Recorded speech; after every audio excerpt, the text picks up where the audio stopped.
બધાને જય શ્રી કૃષ્ણ। પિતૃ પક્ષમાં 17 સપ્ટેમ્બરના રોજ થનારી ઇન્દિરા એકાદશી એક ખાસ તિથિ છે, જે પૂર્વજોની શાંતિ અને મુક્તિ સાથે સંબંધિત છે।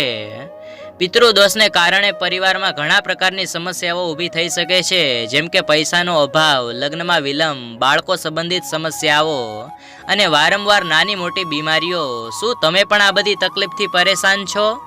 એવું માનવામાં આવે છે કે આ દિવસે ઉપવાસ અને પૂજા કરવાથી પૂર્વજોના આત્માને શાંતિ મળે છે અને પિતૃદોષથી મુક્તિનો માર્ગ ખુલે છે।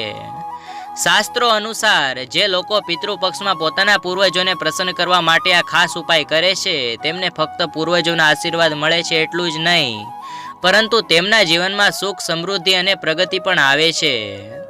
પિતૃદોષ શું છે? તો જ્યારે કોઈ વ્યક્તિના પૂર્વજો, પિતૃના આત્માઓને શાંતિ મળતી નથી, ત્યારે તેને પિતૃદોષ માનવામાં આવે છે। આ દોષ ઘણા કારણોસર થઈ શકે છે, જેમ કે પૂર્વજોનું શ્રાદ્ધ યોગ્ય રીતે ન કરવું, તેમના મૃત્યુ પછી કોઈ વિધિ અધૂરી રહેવી, અથવા તેમનો અસંતોષ। તો આ વિડીયોમાં હું 5 એવા ઉપાય બતાવીશ કે જેના કરવાથી તમને પિતૃદોષમાં ઘણી રાહત મળશે।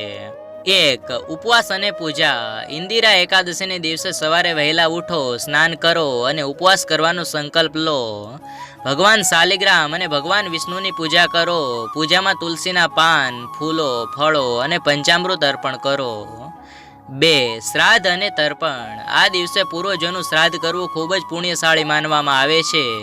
જો તમે તમારા પૂર્વજોનું શ્રાદ્ધ કરી શકો છો તો યોગ્ય રીતે યોગ્ય બ્રાહ્મણ પાસેથી શ્રાદ્ધ કરાવો। જો આ શક્ય ન હોય તો તમે જાતે જ તર્પણ કરી શકો છો।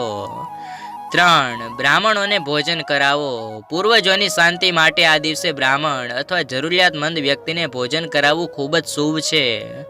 ખોરાકમાં ખીર અને પૂરી જેવી વસ્તુઓનો સમાવેશ કરો। 4. દાન। આ દિવસે અનાજ, કપડાં કે પૈસાનું દાન કરવું પણ ખૂબ જ ફાયદાકારક છે। ગાયને ચારો ખવડાવવો એક પણ પુણ્ય કાર્ય છે।